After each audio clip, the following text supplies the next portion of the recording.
So, I'm Dr. Sushmita, Deputy General Manager in Apollo Telehealth Services, working past 6 months, 6 years I'm there. sorry, I did made a small error. I should have introduced you all. Dr. Prashant Reddy is the founder of Anvaya.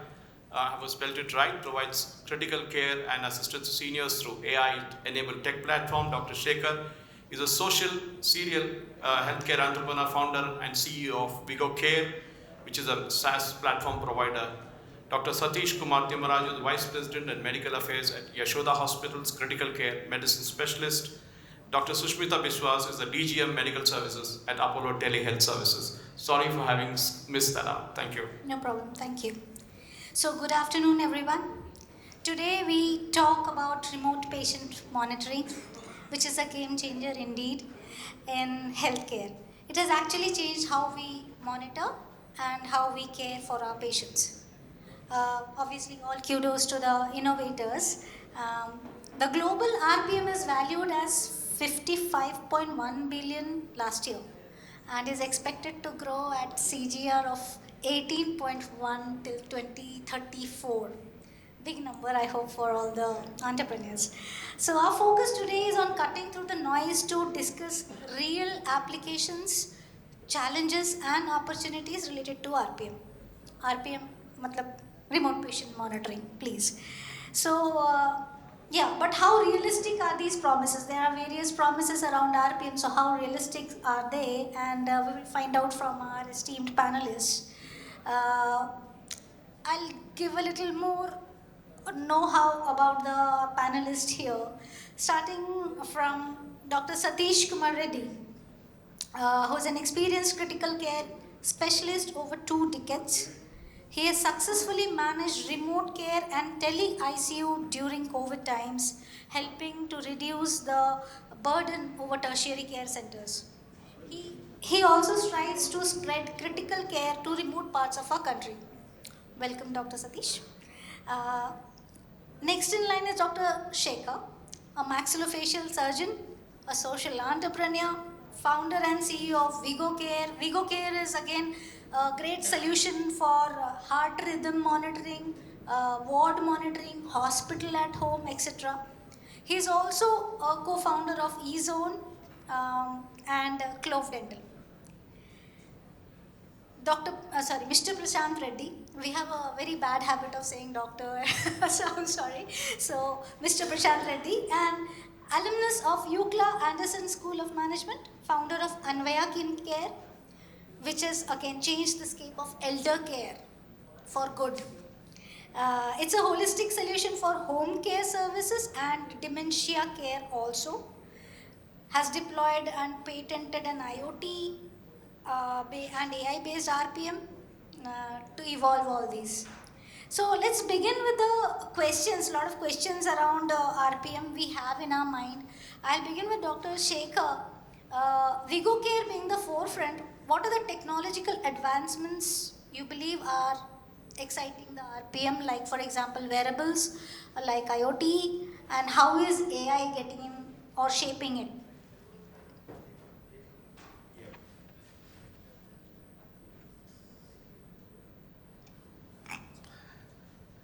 Yeah, thank you for having me here. Um, Remote patient monitoring, all those technologies form part of the remote patient monitoring, right? So, uh, uh, first of all, what is remote? Anything which is beyond me, which is not attached to me, is remote, right? So, it starts with variables, it gets into computing, it's overlaid by AI smartness, and it helps doctors, nurses make decisions about patients. That is what is remote patient monitoring. And I think the starting point for remote patient monitoring are the sensors. And the more the sensors reach a point of ease of use, less expensive, better integration, more stability, etc., etc. So that's the starting point for remote patient monitoring, is what I think, and everything else will follow. And as we go, I've been seeing this industry, and I've been following, and I've been within this industry for the last 6 years, and that's where that's a trend that I'm seeing. the sensors which were very cumbersome, large, expensive, very difficult to maintain connectivities. All those days are gone and they became miniaturized, very easy to use. Connectivities are a lot more stable, more standardization, and that's the reason why I believe remote patient monitoring now is the time for that to take off in this world. I would again just put a word how AI is getting fit into this in your product. Yeah, see, AI is very obvious on top of this. I will relate it to one of my first business, which is in security, in surveillance, the CCTV industry. When CCTV came in, there's so many CCTVs people put in. You know, you go to a mall, there are 10, 20, 30, 100, 200, 300 CCTVs, cameras that were put in. So how many security guards do you need to keep watching it? So that's when the AI came on top of it. And today, you know, it's not about CCTV, it's about surveillance. So likewise, remote patient monitoring is not about the data that you produce or the dashboards that you put in there. So it's about the smartness and the guidances that you can give it to the nurse and doctors to make their decisions. And that is what Vigo does. And that's how we approach the whole thing. So we put sensors on the patient, we get data directly onto the platform, and then we manage the data and then give those insights to the patients. So again, the difference that Vigo makes is there are 2-3 ways you get the data, right? One is the machine generated data. The other one is you ask questions and get very subjective information. Subjective information can't be fully relied on because it's patient's perception. Whereas in Vigo, we more rely on machine-generated data, and our AIs work on machine-generated data. That's the difference that we make. Yeah, that answers my question. So I'll move on to Dr. Satish, whereas like Dr. Shekhar's is product. Maybe you are the end user of that kind of product because you are handling tele-ICU. So how it is transforming critical care? Can you put some light over it? Good evening, all. So this answer is extension to the morning session. What has happened in Dilip Raman and what they are actually looking into. See, everywhere you can't get an intense patient because most of the intensive care is now the budding branch of the medicine, mostly concentrated in the high-end cities only. So, but critical care previously what they used to do is beyond the level of patient requirement, it should be shifted to the district hospital or shifted to the tertiary care ICU center. So having understood this tele-ICU concept has come in, and ultimately there is a hub and spoke model is happening.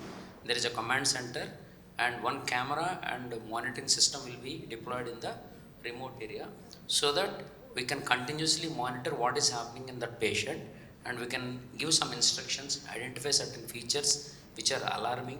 So there the previous question AI comes there. So all these things incorporated, and ultimately we can deliver the best critical care services in the remotest part of the areas. So having understood this, we can extend the like tertiary care, critical care services even in the remotest place of the areas. That's what we are actually looking into, and we have done this. Yeah. So with that, I get a question in my mind is about challenges, but I'll come to it later. I'll go to Mr. Prashant Reddy. So before we put forth further questions, please let us know something about the adaptability of technology in elder care and what inspired you to use RPM as a solution. Sure. And also how it's helping. Yeah. Sure. Thanks for having me here today. As you know, we run a company called Anvaya. We are one of the first companies in the country to be a 360-degree tech-enabled, personalized senior care platform, serving elderly right from 24/7 emergency assistance to ensuring that there is a simple need, like even I want to go for a walk, somebody is there to accompany them and take for a walk and take care of all the daily needs, socialization needs, community needs, ensuring that the bill payments and everything, right from emergency, healthcare assistance to everything, we take care of that.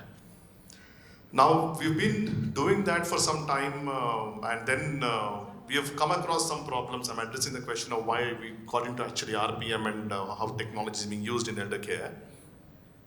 So some instances happened and we continue to learn through those instances. One of the instances happened where an individual just fell in the middle of the evenings or late in the evening in the kitchen and she broke her hip. And she was not able to move, and the next day around 10 o'clock in the morning she called and she crawled, took the phone and called us and said, I fell down, I have a pain. And that's when we said, we are in the care and typically our emergency response used to work. The moment somebody informs us there's an emergency, we respond within 3 minutes, we take an action, ensure that an ambulance or something is dispatched for sure. And that's been our consistent record since we started the company. But that is more reactive. So we started looking at solutions and nothing was available in the market during that time. And we talk about smartwatches, we talk about all those things, but really nothing was really available to ensure that there is a monitoring system available and all those things. And that's when we filed a patent. We got that device out and launched it in January 2024. Rather, patent is approved in January 2024. We launched in September this year. And that's the watch we actually use to ensure that we monitor all the health vitals, any threshold variance of all the health vitals of the particular person who's wearing the smartwatch are automatically triggered in our servers and we immediately dispatch the help. It's got basic health vitals like all the other watches also. At the same time, it's got GPS, GSM, speakerphone, microphone, and then ensure that the fall detection and geofencing as well for wandering kind of thing. So there's something which we have built because of the need which we have seen, and it's really taken well. And right now, I think now we have converted ourselves into a proactive care provider rather than just be a reactive care provider. So that's one. And the second part of the story is we also learned something called dementia. So that another condition we never know. We are not doctors like everybody is here. We are not doctors. I come from engineering background and management background. So we learned dementia. We understood what dementia is. We got quite a few number of our employees certified in dementia today. And we were the first company to again launch a dementia care at home using our AI engine which we developed internally. And then what we did was it was very expensive when we used people to go home and deliver dementia care and all those things at home. It was really very expensive, which prompted us to see how we can democratize dementia care. And that's when last week of November in Dementia India conference in IISc Bangalore, we launched our Gen AI and large LLM based dementia care app, which will help the family caregivers to take care of the dementia. So this is how we're using technology and ensuring that we merge this RPM technology into it and bring in all these Gen AI agents to ensure that we are able to manage care at home better. I mean, like you said, elderly adaptability of technology. I don't think if you give an app to elderly, I'm not sure if they'll use it. At least the current elderly generation. Maybe when I become that stage or when all of us become to that level, I think maybe we'll use all the apps. But today we are not seeing that, and that's the reason why we develop technology where it is non-invasive and non-challenging for them to use. In case of smartwatch, we said we just wear it, charge it. That's all you have to do. You don't have to worry about Bluetooth and charging an app and all those things. So that's what we are doing. How about the adaptability by the geriatric population? So currently, I hope that's a bigger concern for you. Yeah, so the adaptability of technology is very limited in geriatric population currently, and that is the reason why we develop technology to ensure that that is not really challenging for them to use. Make it very simple and very, I would say non-invasive in terms of use by the technology. For example, Vigo has developed a technology where they can just put a patch. It's not very invasive for them. Only thing is, I think it is Bluetooth to sync, right? Similarly, what we did is we just wear a watch and charge it. You just have to don't worry about it. Only worry about charging, and we call if there's a low charge. So that's how we build it. How about the dementia app? Are they able to use that? So dementia app, again, we built it for the family caregivers. I mean, person with dementia, we don't expect them to use the app at all, any which ways, because they're not capable of using it, right? It's actually helping the family caregivers reduce the fatigue and ensure that we are taking holistic care. Like, I can talk about a lot of technology, Gen AI and LLM. And the next question, I can do it right now, whichever is feasible, but I can talk right now. And what is next for us is like, We have used a lot of Gen AI agents, like the cognitive, assistance agent, like the behavioral assistant agent, the daily living assistance agent. Like that, we have developed a lot of agents on top of, you can call them bots or you can call them agents, and then health monitoring vitals agent. So on and so forth, the entire dementia app, using all the LLM models. We are right now using ChatGPT LLM model in the entire scenario. That is helping the family caregivers to improve the life of themselves, at the same time improve the lives of PWD, which is person with dementia, and ensure that the progression of the dementia is either managed or it will be delayed. So as we talk about the challenges, I will come to Dr. Shekhar. So what challenges or barriers you see in achieving the RPM, or as you were developing this device or the product, or what are your current challenges? See, there are multiple challenges, right from the sensors to computing to data integrity, multiple challenges. But everything culminates ultimately into adoption. So the more easier we make it, the adoption is faster. So the way, if you take the remote patient monitoring landscape, right, on one side you have devices, sensors, a sensor play. On the other side, you have the software functionality, computing, the second play, and the third one is AI, data sciences, and all that. So I think if someone tries to do the entire thing end to end, then the adoption I think becomes a lot more challenging, because you got to solve a lot more problems in under one roof. So the way we are approaching in Vigo is we do a device agnostic play. So we believe that software and data sciences is a specialty by itself, and we solve all those problems on that side, and we integrate whatever the best and the greatest devices that keep coming into that are made available into the world. So that's how we are solving the problem of RPM. So again, I'll go back to the fundamental is devices. Sensors are the ones which is the starting point for remote patient monitoring. And the good news is there are a lot of sensor options in the market now, a lot of easy to use, a lot more economical sensors, easy connectivities, a lot of standardizations, a lot more to go, but we are seeing so much of an inflection in the sensor market, less in India, but a lot more outside India. And as we go, we are trying to leverage on sensor innovations and then start tackling the problems right from getting the data onto the platform, building functionalities, the dashboards that are very easy for people to adopt, so easy to sync into the existing workflows, so on and so forth. And our focus is on data science on top of it. So that's what I would say. Thank you. So I will take the question of challenges to you, Dr. Satish.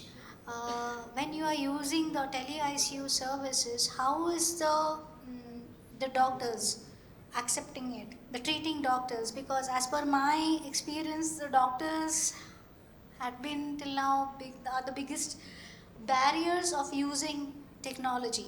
So how are you enabling, or how are you coping with that? Firstly, talk about the advantages. Like, if you take a hospital, every bed may not be fitted with a monitor. Previously, monitor used to cost around 1.5 lakh or 2 lakhs.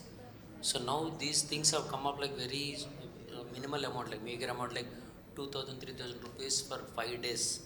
If you put this patch, so one thing is we can reduce the number of code blues happening in the hospital, and we can early warning signs easily establish it there. There should be med team should be activated, bring that patient whenever they meet the criteria of early warning signs, shift to the ICU early, so that your hospital standard of care will improve.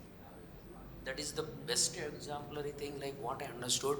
We can cut short the code blues in the hospital if you properly utilize these services. Second thing, when you are taking about that hospital to hospital, a bigger hospital to smaller hospital, obviously ego factors will come in between. So the thing is, being an intensivist, if I tell another intensivist on the other side, obviously there will be ego clashes will come. Who is he to tell me I know many things? He's unnecessarily hitting on my head. So those things need to be like we over a period of time we will get that culture, respect each other, take the best out of it. What for we are working for the patient betterment. No ego should be there. So when the patient is getting better, all these things will be curtailed. First thing.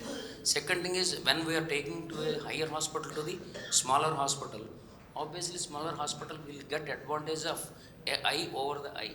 I am monitoring from the hub center and I am giving a constant input that this patient behavior is not good, his BP is dropping, and he also perceives the same thing, but two brains are working on that. And with the seniority and experience and exposed to the higher gadgets, when I give good instruction to that area and ultimately turns to be patient betterment, obviously at one point of time they realize that yeah, these people are helping us to improve our patient care, which gives ultimately good name to the hospital, increase the patient footfall to the hospital. I probably will add something on that. How doctors are accepting AI. See, if AI is still not reached the position of saying like, uh, we just give decisions or diagnosis, we haven't reached there. You know, AI is more of a guidance tool at this point of time. And if we are able to show that same doctor the the method behind bringing out an insight, give visibility on why you said something, that's when the acceptance comes, because why you said something is no different from what they would have thought about, ex- except that here in our case machine is doing it instead of a doctor doing it. So that's when the acceptance. So giving the right positioning and right perspective of AI to the doctor is super important, so that the acceptance is higher. So maybe the doctors feel that's a common sense among the doctors that they feel that they are being replaced by the knowledge of AI, etc. But yeah, so but they should also be realizing, or the key leaders should let them know that they are the ones who are going to authenticate it, isn't it? Yeah, I don't think they're actually threatened by AI. Pretty much every doctor knows a machine can't replace a medical professional. So it's very easy for them to understand that these are support tools for them, make them best use of their time. In fact, enable them to provide right care from anywhere they are. For example, when I was a practicing surgeon, I get a call from my nurse 10 o'clock in the night. Most of the times, I don't have enough information to whether to get out of the bed and run to the hospital, or do I stay back, right? So now with all this data that is available to the doctor, he's so happy about it. He can make a right decision for the patient whether to go or not to go. So I think it's more welcome. So I will go to the next part of it, the new part of it. So what's Dr. Satish? What do you think is going to come up? The new thing or the innovations are coming in RPM, which will facilitate tele-ICU. Yeah, obviously, the tele-ICU is one thing which has to be accepted by everybody because it reduces the burden, financial burden, manpower. So all patients need not rush to the hospital. There is almost post-COVID. So now we can call that medical era is pre-COVID and post-COVID. Previously, everybody wants to come to the hospital and get treated. Now most of the things are happening in a video consultations. So maybe So awareness. video consultation, and Public now the awareness. monitoring also happen like that. So if I have a patient with me, even now certain high-end centers like Mayo Clinic and Cleveland Clinic, there one center is here in India. They are having a regular video consultation after post-operative care, post-liver transplant, post-renal transplant care is given here by remote monitoring, by teleconsultations. So doctor won't come here, but their representative somebody is there. They'll organize some talk, they organize some video call, so that it is easy for. See, there is no barriers for this. Previously, have you? What do I tell you? Any meeting is there, you can say that no, it is office time. So now every meeting is happening on Zoom call. It's all everything is now technology based. So we have to accept that, take the best out of it, and I feel that tele-ICU definitely will help in Indian country like India, where most of the healthcare is concentrated in the tier like high-end cities. Still there are remote places where there is no basic specialties. So those areas, if we use these of technologies, definitely the overall healthcare in India will develop. So I would take that question to Dr. Shekhar. Uh, what are the innovations you are looking forward that which revolve around RPM, and what new things we can expect in the upcoming maybe 5 years? I think remote patient monitoring technology, will not be um, so cumbersome to use because of, again, sensor simplified, computing becoming a lot more easier, so much of data available. So I think coming 5 years, I feel monitoring monitoring technologies become so embedded into the healthcare delivery system. Um, Patients and care providers being doctors and nurses, all of those three doesn't need to be under one roof for majority of the monitoring needs. Doctor or hospitals or tertiary care centers, they focus on uh, only when they need to intervene with the patient. Unless there is a need for touch and feel or clinical examination or a procedure to be done, why should a patient be next to the doctor? So those kind of efficiencies will start coming in, and monitoring AI becomes a very standard norm. And then monitoring goes beyond the hospitals, right? I'll give you one of the examples of a project that we are part of. This is Project Beach, launched by Honorable Prime Minister of India, recently gifted to Ukraine government as well, right? So these are makeshift hospitals that can open up and then start treating patients within 30 minutes, right? So each hospital can treat patients, 200 patients, in one lifetime. So they can be anywhere. Our technology is implemented in such hospitals, connecting those patients absolutely rurally. It could be in a war zone, or it could be in a disaster area. And then patients are connected to the tertiary care centers. And now, on the front, on the field, it might not even be a nurse. It could be just an untrained person. Look at the video, because the patient is anyway dying. So some intervention is better than letting them die. So you have visibility using technology, and you have some videos, guidance videos, so on and so forth. So there's an attempt to stabilize the patient, and then the patient can move from there. So the technology within the hospital to home, and lot more beyond. So getting visibility to what is happening within a human being, given a circumstance, becomes a matter of fact. And then that is where I would say this technology would go in the next few years, not even 5 years. So Prashant, what do you have to say about the current next upcoming maybe 2 years, 5 years So, in your so field? I would more talk about my target Yeah, audience, more of absolutely. elderly care and all those things, right? So obviously I see a lot of reduction in hospitalization and rehospitalization because of what we are doing and what technology can do actually, right? So that's something which is going to reduce the burden on the hospitals and the ecosystem there. That's one thing for sure will happen, is in my strong belief.